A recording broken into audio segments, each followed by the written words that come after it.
Brooklyn Independent Television.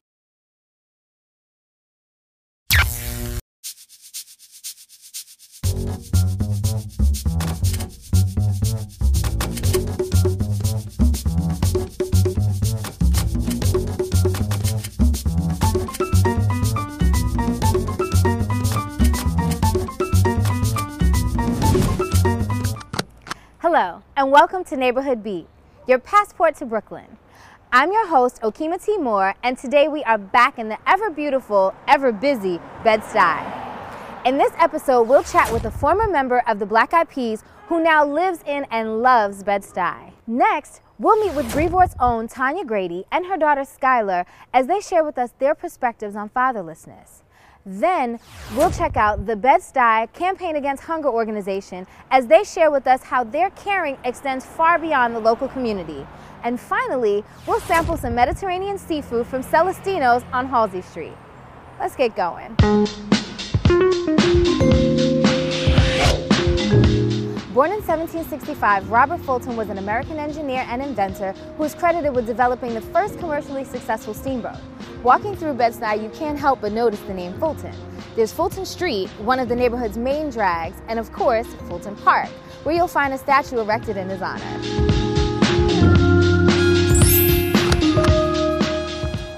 She is a multifaceted, spirited force of nature. Although originally from Syracuse, this LA transplant's migrated back to her East Coast roots. Bed-Stuy is now home, and it serves as the backdrop for her life soundtrack.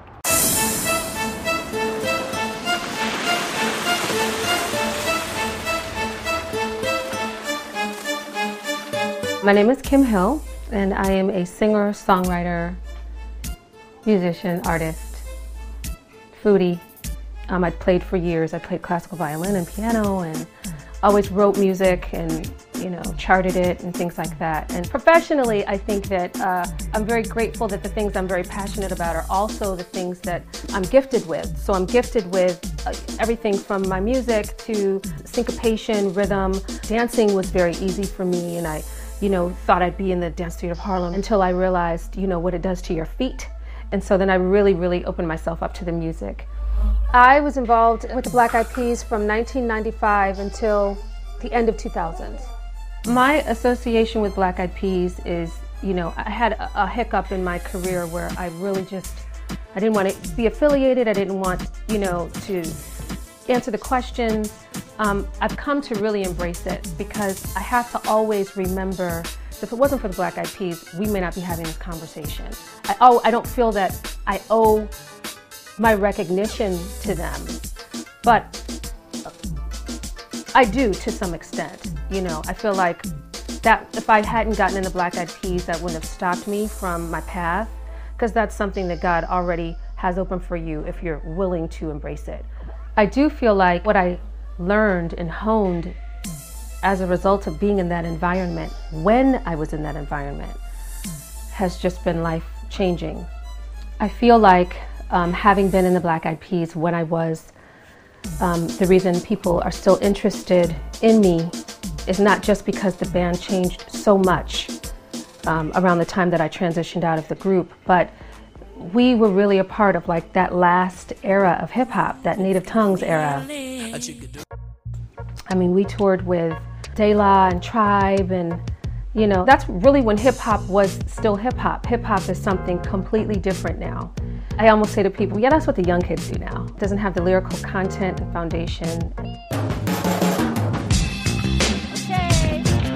Okay, so a daily ritual for Cassius and I is once we get up and try to make our way to the park on Washington and Lafayette, which is a great park. And from there, we go to Choice, which is also on Lafayette. It's a great place to take kids. It's a great place to just have lunch with friends, and it's just awesome. En route to, drum roll please, dough. And if you don't know, now you know that dough is just, it's like, floating cloud of heaven. Yeah, in Bed-Stuy. It is something I indulge in, and I just don't ever intend on feeling guilty about it.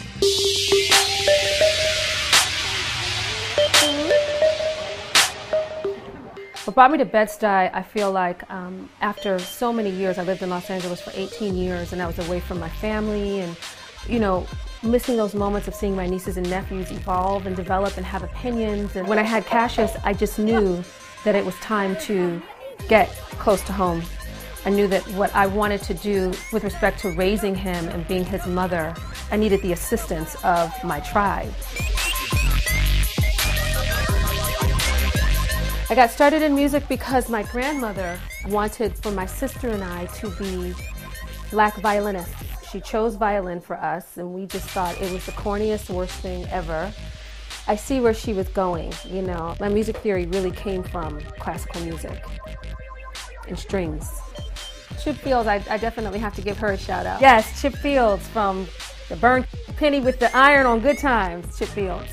He got me on Living Single, and I got tafted into SAG on a 5 lines or less contract. How I met the Black Eyed Peas was my neighbors across the street. They were managing the Black Eyed Peas and asked me if I would work with them. And you know, back then everybody had a group, everybody was managing, everybody was rhyming and singing, and all of us wanted to be, you know, Jade and SWV. But I ended up at a BMI showcase with them. You know, we met and immediately clicked and started writing together, and that was really my introduction to the band. And how we came to start making those records that got us the first deal on Interscope, which ultimately led to my first deal too. Time is on my side and by your side I'll always be. I am still making music, and I do still consider myself a singer. It meant everything to me years ago. I mean, everything. And it just changed. Just kind of wrapped a film recently with a wonderful director, Nefertiti and Guru. The movie In the Morning is about a group of friends, kind of centered around 3 women and their lives in Brooklyn. It's about relationships and lack thereof, a lot of things that women are judged for, and, you know, leaving Brooklyn. Like, who would want to leave Brooklyn, you know? I used to kind of feel that my art was very linear, like, okay, well, I can only do music. I don't want to be one of those people that, you know, has a record out and then it's like all of a sudden I'm in 5 films. Now it's like, yeah, yes, please, hire me. I'll act, I'll draw, I'll do graffiti. You know, just allowing myself to really come full circle with all of the things that I'm passionate about and that I enjoy. Bedford-Stuyvesant has some of the most beautiful architecture in all of New York City. Composed mainly of brownstones, this neighborhood is known for its wide tree-lined streets, a few of which have won the Greenest Block in Brooklyn Award. But don't just take my word for it. Come and check it out for yourself. You can visit and simply stroll the streets, or better yet, be a part of this year's Bed-Stuy House Tour, hosted annually by the Brownstoners of Bedford-Stuyvesant.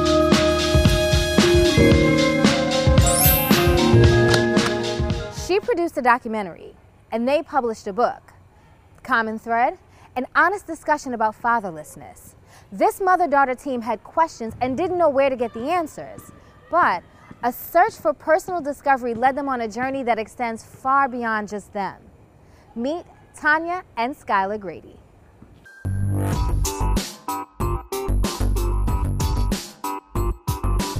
My name is Tanya Grady, and I am a filmmaker and a television producer and an entrepreneur and a new author. I'm from Brooklyn, New York. I moved to Atlanta. A friend of mine, her boyfriend had a television show on cable access, and he wanted a new host. He liked my flair, that I was from Brooklyn. I talked different, I walked different, everything about me was different. So I wanted to do a television show, and my show was called The Red Room. I would talk to celebrities, VIPs, local businesswomen and men, and I interviewed a lot of big stars, Jamie Foxx, P. Diddy, everybody that came through Atlanta. When I moved back to Brooklyn, my daughter was pretty much around 3 years old. She just asked me, well, you know, Mommy, where's my daddy? And I'm like, I don't know. I didn't have the answers for her, and it bothered me. So I decided to do a documentary called Man Up, the exploration of a fatherless nation, and find out why men walk away from their children. So I started asking questions from single moms, and I wanted to talk to the children because to me, nobody had talked to the children. Nobody had checked in with them. I want my dad to like watch me growing up, to see how I've improved in something, to see what I've done, to see what I've accomplished, to be there for me. Fatherless Like Me, growing up without dad. That came about one night when we had just finished a screening. Skylar and I, we got home, and just jokingly, I said, Sky, we should write a book about our life. And she said, okay, Ma, let's write a book. 3 years later, okay, we're gonna do it. And she gave me this look like, And it was that look that I said, you know what, Sky, we're gonna do it. We're gonna do it now. Hi, my name is Skylar and I live in Brooklyn, New York. I love riding my ripstick, playing basketball, and most of all playing with my favorite stuffed animal, Miss Sophie. I feel sad because my father is not in my life and I want to know about him and I want him to know about me and I want to show him around and show him my neighborhood. I wanted to write this book because there's a lot of kids who don't have their fathers in their life and they're struggling to get over that. When I get mad or feel sad, I write letters to my dad and the bad feelings go away. Life without dad is not cool, I know. You will have some good days and some bad days. Try to spend most of your time doing all the things that make you feel happy. Skylar wrote her parts, I wrote my parts, and the hardest part was figuring out how to frame the story. She was excited about being a part of this, and we came up with the illustrations. My favorite character in the book is Miss Sophie. Miss Sophie is a pink and white panda bear. We got the illustrator to color it. It looked really nice. I met Skylar about 5 years ago. She came into my classroom, bright-eyed and bushy-tailed and ready for learning. When it came to writing workshop, she would never want to stop writing. So finally I gave in and gave her a book. And I made her promise me that she would write every day in this book. It was very eye-opening actually to see Skylar in this light because I had no idea that Skylar was growing up without her dad. Miss O'Brien is my favorite teacher. She taught me a lot of difficult things that I learned. I like the book because she was growing up without dad and she was growing up like without dad just like me. I miss my dad because I never got to spend time with him. It makes me feel really sad. The book makes me feel really better. It doesn't make me like miss my dad as much. The book gave me hope that my dad would come back to me. He needed to see that there was other children out there that were just like him, that they didn't have their father involved. So I bought the book and I took it to his class and I read it to him the same day in his classroom. And it made us both cry. It brought out a lot in him. And it helped. As a teacher, I've seen the effects of children growing up without a father. It can go either way. Young girls not having a relationship with their father is basically what leaves them clueless as to how to relate to men. And for the little boys, your father is the example of what you are supposed to become.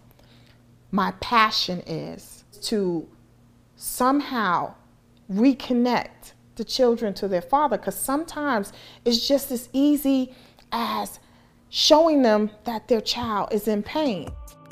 Always remember to have fun and shine as bright as you can, because you are beautiful, special, and awesome. Oh yeah, and fatherless like me. Thank you. They run New York City's largest emergency food pantry, operate a green urban farming initiative, and provide a long list of other resources. When Hurricane Sandy came storming through, they were right there helping Brooklyn and other communities bounce back. Let's tour the Bed-stuy Campaign Against Hunger.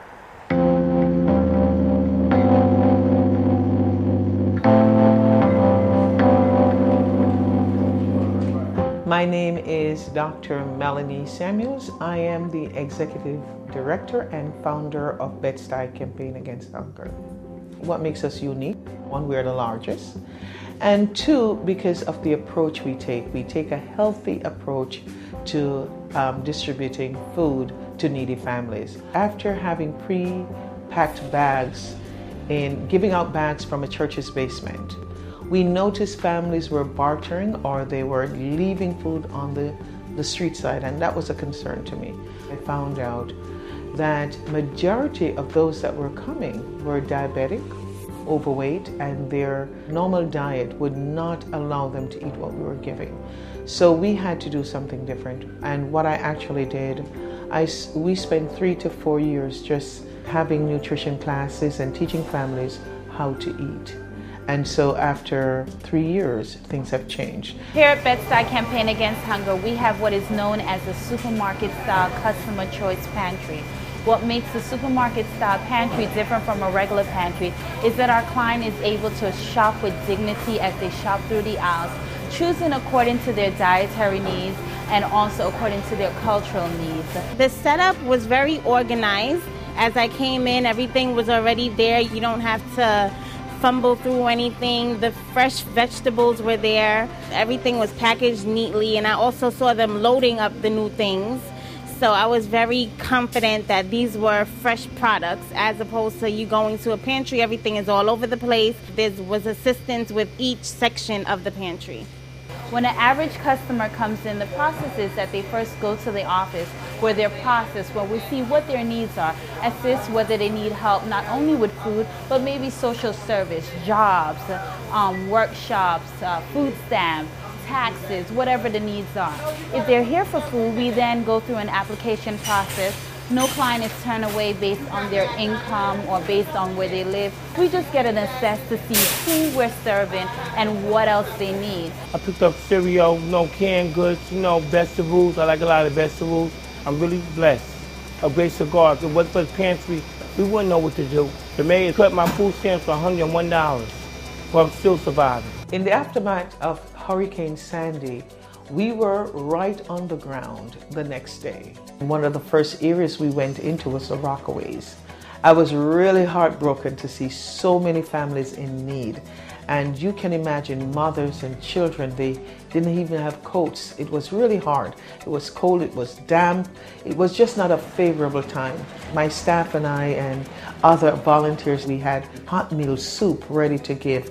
And we stayed, and we did not even have enough lighting in the building that we were in. And it was great, but it was not so great when you see the needs and hear families crying out, and they didn't believe this would have happened in this way. We've also worked in Coney Island, and we have consistently been in Coney Island, and we have worked in Red Hook. Right now, we are in what we call recovery efforts. And so we are in the Rockaways at least twice a week, and we are now forming where the residents there will get free income tax credit, and they will also have the ability to do food stamps. So we are setting up what we call a Vita site with partners, and so we're very excited about that. We also have what we call our green teens, and those are our teenagers between the ages of 12 to 21. They work more with our compost, they work more with our Being Against Hunger, and they also work with the garden. What I typically do here for my gardening hours, whether spring, summer, or winter. During the winter, what we're doing now, we're cover cropping, we're composting, likewise sifting. During the summer, I help take care of the harvesting that are there, the planting, and the beehive across the street. Basically, while we're composting at Bed-stuy Campaign Against Hunger, what we do, we get the fruits and veggies that are spoiled at the pantry, and we chop them up into pieces. We're gonna start with the tomatoes. So we're gonna pour the other bucket of chopped up tomatoes into the compost bin. You can leave this for a week and it's gonna start breaking down. Usually we can add more vegetables on top and keep redoing the process until the compost bin is finished. The hope for the future looks very promising. You don't want to really give any accolades to the fact that people are online. But since they're online, the economy has not changed much. So we have to just move forward with the idea that we have to continue to meet the demand until it's stocked. We hope that one day pantries like ours will be out of business. We would like to see it out of business. Organizations such as Bed-stuy Campaign Against Hunger have to bear all these in mind, and we're looking to increase our urban farm by another 8,000 square feet. It means more fresh fruits and vegetables for children, for seniors. It means that we will be also bringing an educational piece where others will now know how to garden. That's what we're excited about. It also means a lot to me when a family in the Thanksgiving say to me, "Thanks for the turkey." As simple as that. We have to face reality. Reality says that children are hungry. Reality says that seniors are on the line, and so a larger building is what we need. Not that we're trying to spread hunger more, but we are trying to accommodate those who are already here. Charming Italian owner, rustic decor, and deliciously fresh and innovative seafood dishes. But best of all, it's in the neighborhood. It's still a little bit of a secret, so let's go check it out before it becomes the talk of the town and we can't get a table.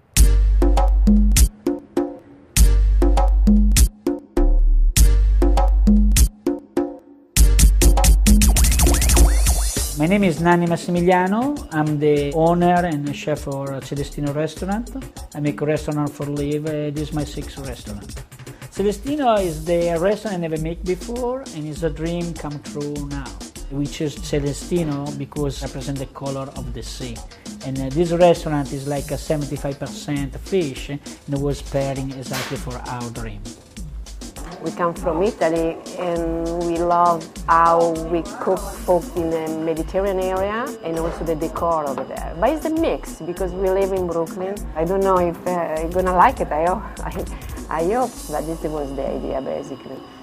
The thing is, we believe wasn't no place like this in Brooklyn, and we want to make a place where you can able to eat a fish in the way we serve.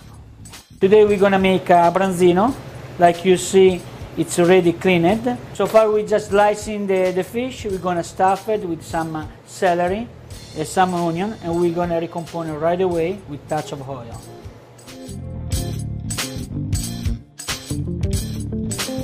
We're gonna put just a touch of oil inside, and voila. And now we're gonna take the fish to the oven, 20 minutes to 350. So we're gonna check it out about our fish if it's ready. Okay? It looks like already. We're gonna check it out if the vegetables are ready.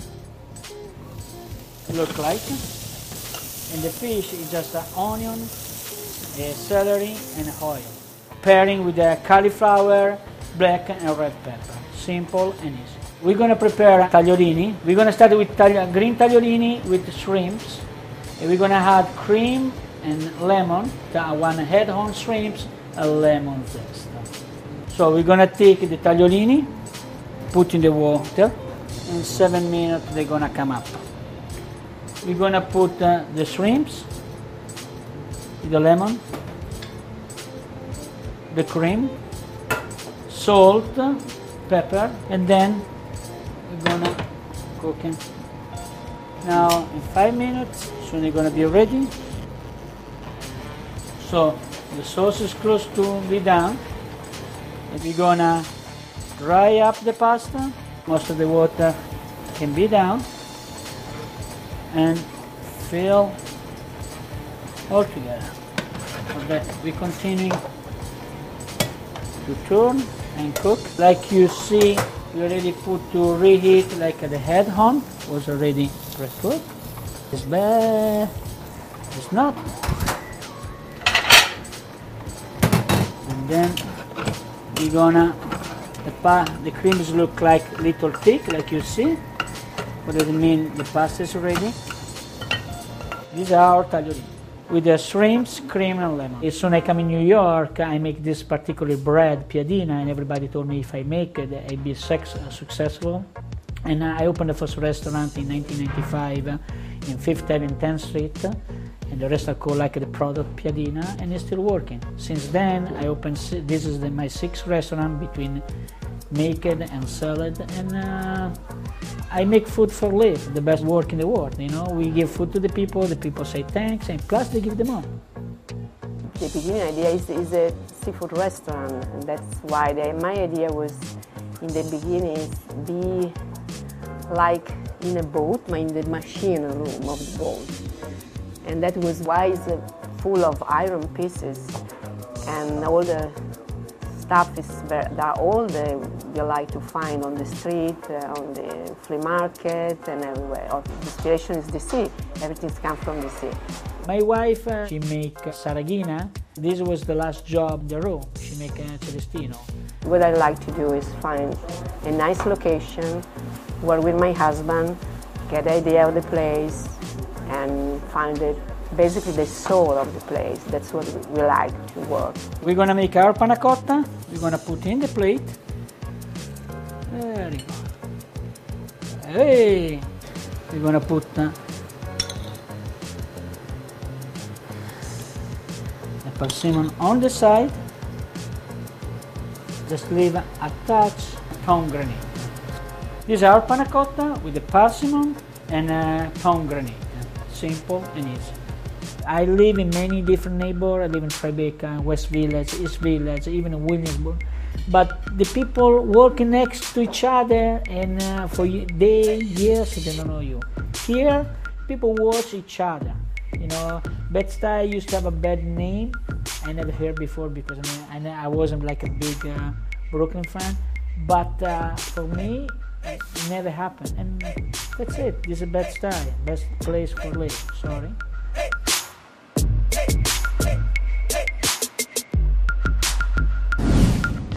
Well, that does it for this episode of Neighborhood Beat Bed-Stuy. I hope that my visit will encourage you to come and check out this community for yourself. To learn more, you can find us on the web at bricartsmedia.org/BIT. You can also find us on Facebook, iTunes, and YouTube using the keyword BK Independent TV. We'll see you soon, Brooklyn.